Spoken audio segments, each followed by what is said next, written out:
I mean, your belief system in what you're taking, doesn't that play a huge part in the medicine itself? Well, it doesn't, because it turns out the placebo effect, it's something which is real. It can be demonstrated under experimental conditions.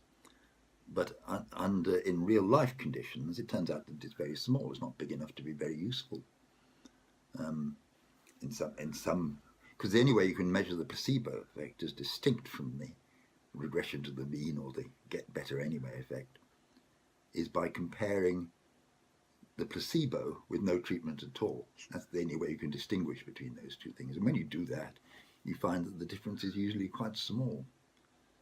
There was a trial in the British Journal of General Practice which showed it was completely non-blind, and it showed very little effect of the of acupuncture.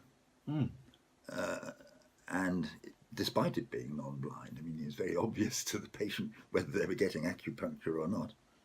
But even so, there was actually very little effect, and it averaged over a whole lot of trials for various sorts of pain.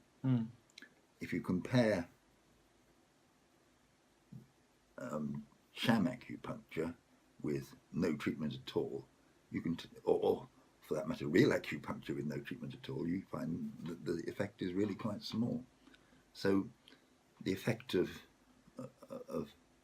the mind on the body, although real, it's not big enough to be therapeutically useful in most cases.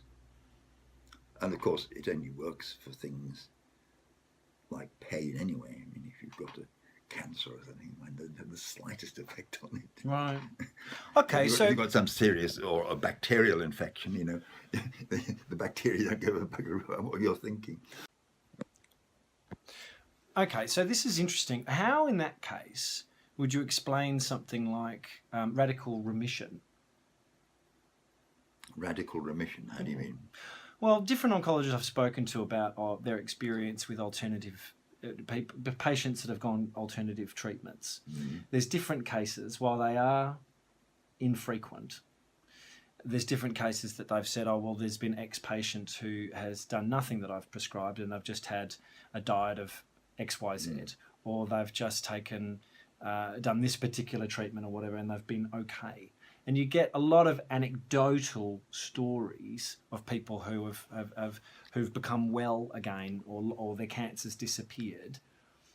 In the case of cancer, yes, without any treatment. What's your thoughts on something like that?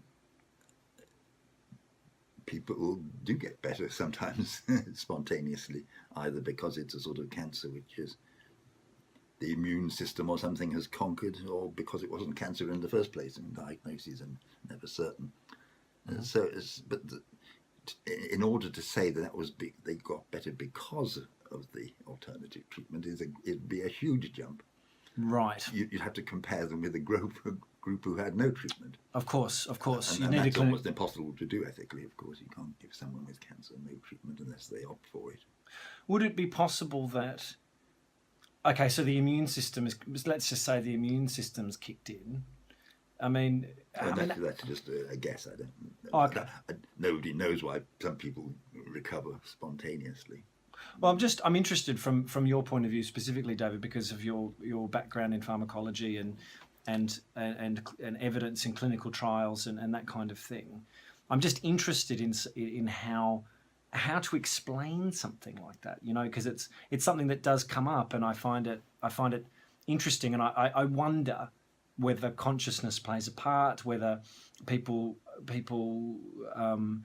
do something or change something that enables their immune system to function better. For example, in Ayurvedic medicine, something that an Ayurvedic practitioner said to me once was, if your immune system, if you're emotionally and mentally and physically not functioning properly, your immune system is not going to function properly. That's just sheer imagination. Is it? Is it?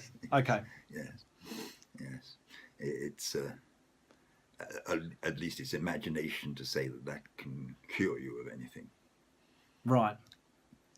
If you're very stressed or something, your immune system is affected a bit, but there's no reason to think that can cure anything. Sure. Would you? Okay. Okay, but from a radical remission point of view, it's just one of those phenomena in science that we just can't really explain, and it's just one of those unknown quantities. Exactly, yes. Right. Huge amounts aren't known. You know, Right. Medical research only really started within my lifetime. Yeah. It's a tiny drop of time in the grand scheme of things, and the most problems are still quite unsolved and not understood. Nothing to do with the brain is really understood. There's a large amount of neuroscience, some of it rather hyped up, but nobody begins to understand the brain. No. Not even begins.